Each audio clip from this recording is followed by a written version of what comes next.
Hi everyone, today I want to talk about something really important, so do make sure you watch this full video. It's what are the signs of diabetes, pre-diabetes, and why you shouldn't be ignoring this.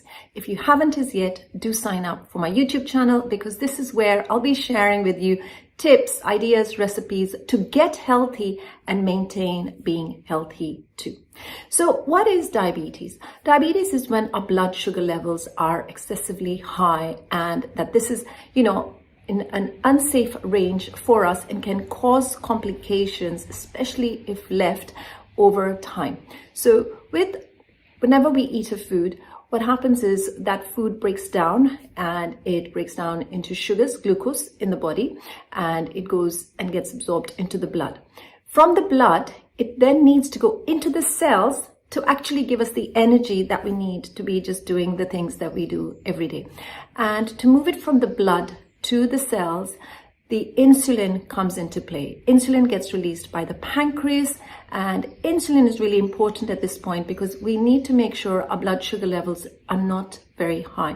So for diabetic people, their blood sugar levels go high because either they are not producing enough insulin or their body has become resistant to that insulin. So it's not actually helping to reduce the blood sugar levels. It's important you get this tested. The best way to get this tested is by your doctor, because they will be able to do a blood test to make sure you are in that safe range. But there are some signs that you might experience before you even realize you are coming into those high sugar levels, either pre-diabetic or diabetic. And I just want to share some of these here because some of them have got the same symptoms as going through perimenopause or menopause. So many women might just end up ignoring these signs and symptoms, thinking I'm going through menopause and this is why I'm experiencing, but it actually might be pre-diabetes. And let me share what these are with you now. Let me first talk about not sleeping well. We often think, I'm not sleeping well, it must be menopause. However, it could be diabetes, because if you have got diabetes, it might be those changes in blood sugar levels. It might be needing to go to the toilet constantly through the night, or it might be also the discomfort caused by the neuropathy where it's affecting your nerves. The second might be fatigue. You're feeling tired all the time. You're waking up even feeling tired. And you begin to say to yourself, it's because I'm going through menopause.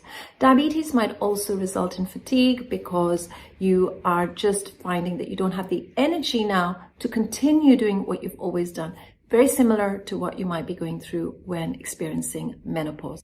Third, it's the mood changes.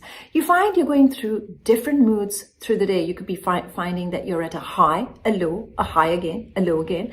And when you're going through menopause, it's the changes in hormones, estrogen and progesterone. However, when you're going through diabetes, it might be the changes in your blood sugar levels. It's affecting your energy, which then goes on to affect your moods as well. They can be weight changes as well. If you're going through diabetes, it might be that you've become insulin resistant if you're type 2 diabetic, and that's causing you to gain weight. And similarly, during menopause, many women find that they're gaining weight because of the changes in hormones, lifestyle, going through stress, not sleeping well, and that's causing them to gain weight. The fifth is increased urination. For some women during menopause, you might find you are just going to the toilet a lot more, or you need to go a lot quicker than you normally would have. And if you're diabetic, it's because your body needs to excrete that excess glucose from your body.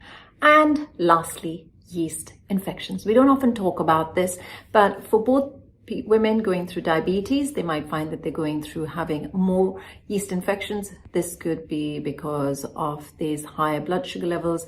Yeast thrives in an environment where there is more sugar.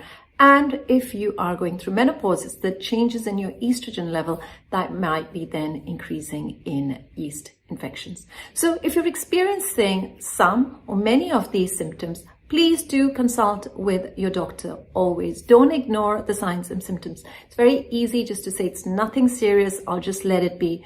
But if it continues to happen, if it's affecting your daily quality of life, it is better to speak to your GP and get the right diagnosis and treatment if required. Better safe than sorry.